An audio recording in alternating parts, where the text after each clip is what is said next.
Hi guys, Chess Learning for Life here, back with another video.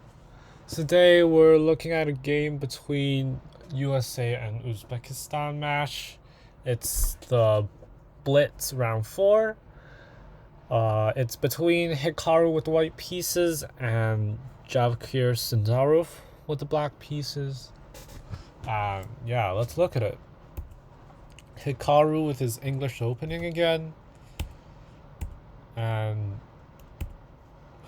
Javokhir just doing this very solid setup with g6 and d6, opening the bishops this way, which just transposes into the King's Indian.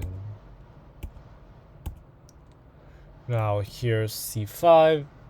I think c5 is a more combative style than e5 because e5, I feel like white just gets a very good kingside attack after locking in the position with d5.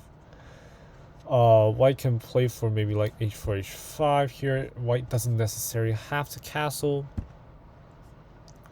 But like after c5 and then e6, then the e file will open up, or it gets half opened.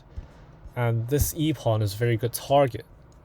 If white takes with the c pawn, and if he takes with the e pawn, then this e file is open and white has a castle, right? And then there's not going to be any attack going on. So I personally like c5 more than e5. And here the best way to take it if the best way to take an advantage of white not going d5 is just releasing this tension and helping the knight develop. Now because black is lacking in space because of these pawns, he just wants to trade pieces because trading pieces benefits the side with less space. So keep developing, and as you can see, trading pieces to put this bishop on this nice c6 diagonal. Now there's you could say just two fianchetto bishops on long diagonals, which is very nice for Sindarov. And after this maneuver, knight d7. Now of course you don't take and give white a very good pawn structure, pawn chain right here. But instead you just go back with the knight, takes, queen check, and here even e5. And this gives a very good c5 outpost for the knight. And this basically is trying to stop f4, because if f4, then this pawn gets weak and you can even just take it. And then you gain the e5 square. Now the drawback of this is, of course, you weaken this d6 pawn, which is a backward pawn now. But as you can see later in the game, like after the queen moves away, you can actually just chop the knight with the bishop. Because you see this knight is very strong here. And this bishop is just looking at a wall, like right here. So this bishop is actually not useful, and it's a very good time to trade it for knight. And now gaining more space. En passant, here also gaining more space. But now I would hold back on h4, because this pawn structure is very combative against the bishop, and it kind of keeps your king safe for now. But already I will hold back on h5, because now I'm pretty scared of something like g4 and f4 kind of stuff. Like this giving white some kind of unnecessary counterplay. And now h4 basically locks your queen's duty. If white ever goes like queen f2, then it locks your queen's duty on this h pawn. And it's more of a liability than gaining space. So a pair of rooks get traded off. And Yep, Javokhir very consistent with his plan because of h4. This f4 outpost is very good for the knight, so of course he hops into it. And now queen g5, and because this is a blitz game, although there wouldn't be anything concrete if it was a classical game, white should be able to defend because of this bishop on f1. But then, because it's a blitz game, of course you just post the queen on g5, very nice square, and yeah, try to activate the rook in some way, coordinate with this h4 pawn to help these two pieces attack. So king h1, moving away from the queen's eyes. You activate the rook. Queen comes back.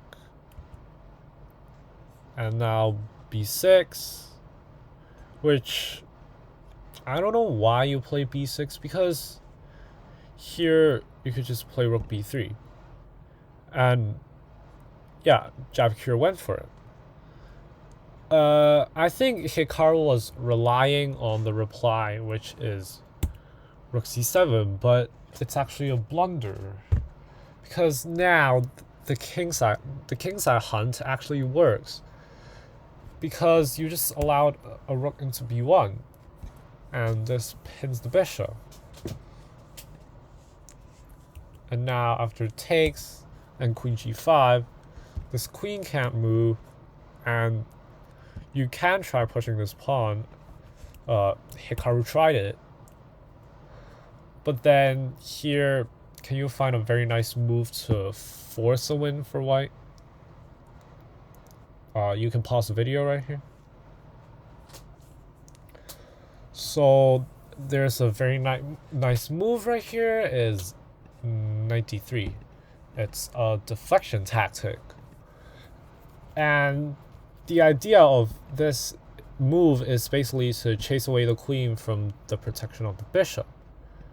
And if you go something like queen e2, then do you see a winning move?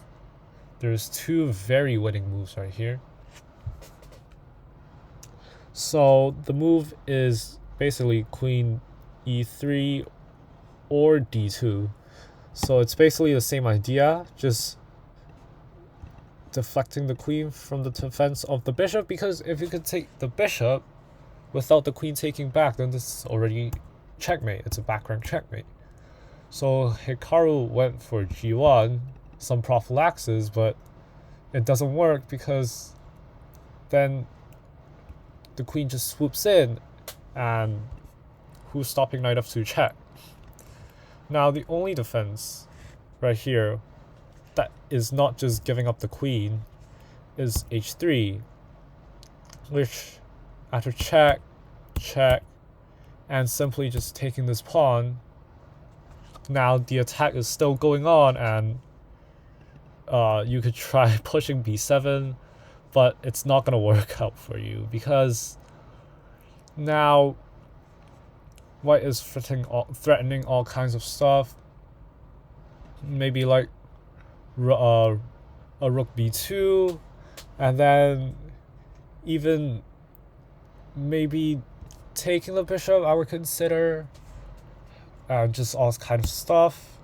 G takes h, and now very nice finish, knight takes e4, and just taking the bishop.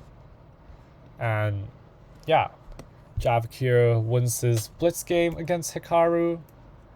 Because here, well, what can white do? I mean, if you take knight, then queen g1 is mate. And if you don't take knight, then there's still going to be checkmate, like rook b2 checkmate. So yeah, I mean, here he was threatening rook b2 check already, and then after bishop block, queen g3 and knight f2. So it's inevitable that you lose a huge amount of material right here.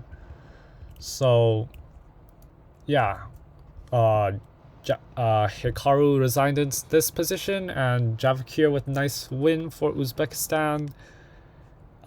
stay tuned for more recaps. I'm recapping more chess games from the USA versus Uzbekistan.